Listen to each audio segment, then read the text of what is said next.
Good afternoon, Managing Collection students. This is Cynthia, and Anne and I had a great time yesterday in class with all of you, and we hope you all made it safely home after class. Thankfully, the weather cooperated, and we didn't get any snow until hopefully everybody was home. So, hope you all enjoyed the rest of your Valentine's Day. Tomorrow at Fremont Middle School, we'll be starting our blind date book activity, which is pretty fun. Um, we wrap up books and kids have to check them out. They don't know what's inside of them and it kind of freaks them out. But we always hope they fall in love with something that they didn't know that they might like. So that's why we call it blind date books, and something everybody looks forward to every year. So we'll be starting that tomorrow when we go back to school. So we're just going to go through a few things from yesterday. This week we're going to kind of focus on this 4.4 selecting digital resources. Remember, you're going to create a letter to an administrator or a tech person or whoever you would appeal to get your hands on a digital resource for your students. And so you're going to go through and you're going to find one of those AASL best apps or best websites for teaching and learning. And remember, that link is in Blackboard under course materials, and we've got a whole list of them. And the nice thing about these is they're divided into categories, and we touched on that briefly yesterday, but there's lots of different types of resources, and so if you have something in mind, you can kind of narrow it down, or you can just browse through and find something really cool. And the thing that we really like about these apps and websites that they recommend is that they link those to our AASL standards, so those are right there for you. And we'll chat about that in a second when we talk about the standards that you're going to mention in that letter. So those are there, and there's a description. We had a question about grade. They will tell you kind of appropriate grade level along with any interesting or helpful information you might need to know about these particular resources. They may not always tell you if it's free or paid, so that you might have to do a little research on your own to determine that. So those are the websites for teaching and learning, and then you've also got your link to, let's see, where's the apps? There's the app list, right? Whoops. Right there. So you can click on that. Either one, but we'd like you to choose your web resource from these two lists, just because we feel like those are already vetted and those will be the most helpful and good stuff for your kids.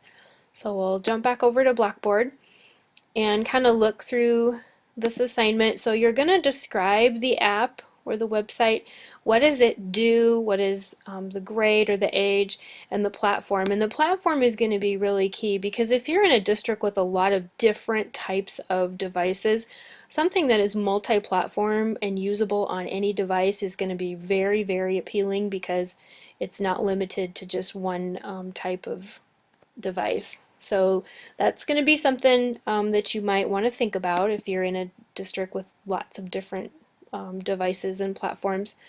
You're going to use two selection criteria, and that's going to come from the ALA selection policy workbook that we've been talking about and used for just about every other assignment. So choose something and base your selection on two of those criteria. That's really important. That's the same process you would go through for choosing a book or a website. And then one standard for 21st century learning, school, district, state, or professional. Obviously, when we looked at that website, they do give you the AASL standard that these particular resources fall under. So that's pretty easy for you to just explain and add these two standards or one standard into your letter. But keep in mind, if this resource also supports a standard in your district or a state standard, definitely mention that, because that's going to pack more of a punch and be a better impact for your administrator or for whoever you're talking to in terms of getting access to that resource. Because if it's something that they can see directly relates to your standards in your building or your district or a state standard, then they're going to be more open to possibly acquiring it. So include the professional standard that it's listed with, but also if it does apply to something closer to home, definitely include that as well, because that's just good, solid information. And then you're going to give us kind of the potential impact on student learning. So not what does it do, which we've already kind of talked about up here in the description, but what's this going to do for the kids? What are they going to get out of this? Are they going to be able to create? Are they going to produce knowledge? Are they going to organize, communicate? What is going to happen when you integrate that resource into a classroom or with a group of kids? And that's going to be a real key for getting access or purchasing a resource, is what does it do for our kids? And so be very specific and be deep about what that impact is going to be. Not just that it's engaging and it's fun, what is it going to do for math skills, communication skills, creativity? Be very specific because you would be asked those questions when you're looking at a resource. And so that is going to be due February 27th, and that's due on the Blackboard discussion board and live text. And what Ann and I are going to ask you guys to do between now and February 27th is just pop into your live text account. That assignment is listed there, and just make sure that you can see that you can submit. We set it up, and I think we've got everything ready for you, but if we missed something, we need to know that right away. So just pop into your live text account, make sure that you can see the assignment. It's exactly the same wording as you see right here. We just want to make sure that from your end you can see where you can submit it. We will grade your assignment as we always do and give you feedback, and then we'll go in and plug that score into live text so that you have it listed there. So this is the rubric for 4.4.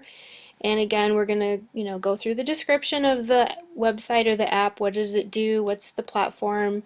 Your 2 selection criteria and 2 to 3 sentences, and that might be a minimum. If 2 selection criteria and you want to be very specific, you might need a little more than that. What standard does it apply to? And again, the 21st century standard is listed on that website for best websites and apps for teaching and learning, but if there's a standard that is closer to home, add that one as well. That just gives you some more information that you can share with someone. And what is the impact on the students? What are they going to do with it? What are they going to get out of it? What's the outcome for having this resource integrated into your curriculum? And then lastly, the letter writing conventions, and we'll get an example of a business letter in course materials for you so that you can kind of refresh your memory. But you may sometimes just send an email with your justification, but we want you to really have that formal format in mind, because that communication may go on to a board member or to a committee, so you want it to be professional. So that's why we're asking for that business letter convention, just so that you've got a high level of professionalism, and that kind of helps with your process of asking and getting funds or access to a particular resource. So that's kind of it for the next couple of weeks. Looking ahead, you're going to be taking a look at that ebook assignment. And part A, remember, you're going to look through that ebook and kind of compare, contrast that reading experience with the electronic version and the paper version. And then put together a well-written paragraph, 4 to 5 sentences. Maybe that's a minimum depending on how much you have to say, but we want you to really highlight 2 things about that experience and how those features might impact the reading and viewing experience. And if you can think of a specific example you want to include, that would be great. And again, part of that paragraph at the end, we would like you to create and provide us a citation for the ebook. We're not asking you for the print. version, but we are asking you for a citation for that ebook so that you've got some experience with that, and that is an APA citation as well. And then you've got lots of time to work on that handout brochure, kind of the how to get started with ebooks. Again, that's just going to be a really good resource for you. When you get into a library, you'll just be able to tweak that a little bit. And if ebooks are something that you're going to be able to provide for your students, you'll have something already in place, and that will save you a lot of time and help you get your students going with that particular platform. So that's about it for the next couple of weeks. We'll be chatting with you over the next couple of weeks if we come up with anything else. We are in the process of looking at 4.3, and we'll get that feedback back to you just as soon as we can. And again, always get a hold of us if you have questions or there's something you don't understand. Be very mindful of those citation creators. Always double check those citations because they're not always perfect. So that's going to be important for you as well. So have a great week, and let us know if you have questions. Email us, give us a call, and we'll set up a time if it's outside of our virtual office hours. What we really want to see you come out of this class with is some good, solid best practices for maintaining that collection and making sure that you provide resources for all of your students. So have a super day, super week, and we'll be in touch soon.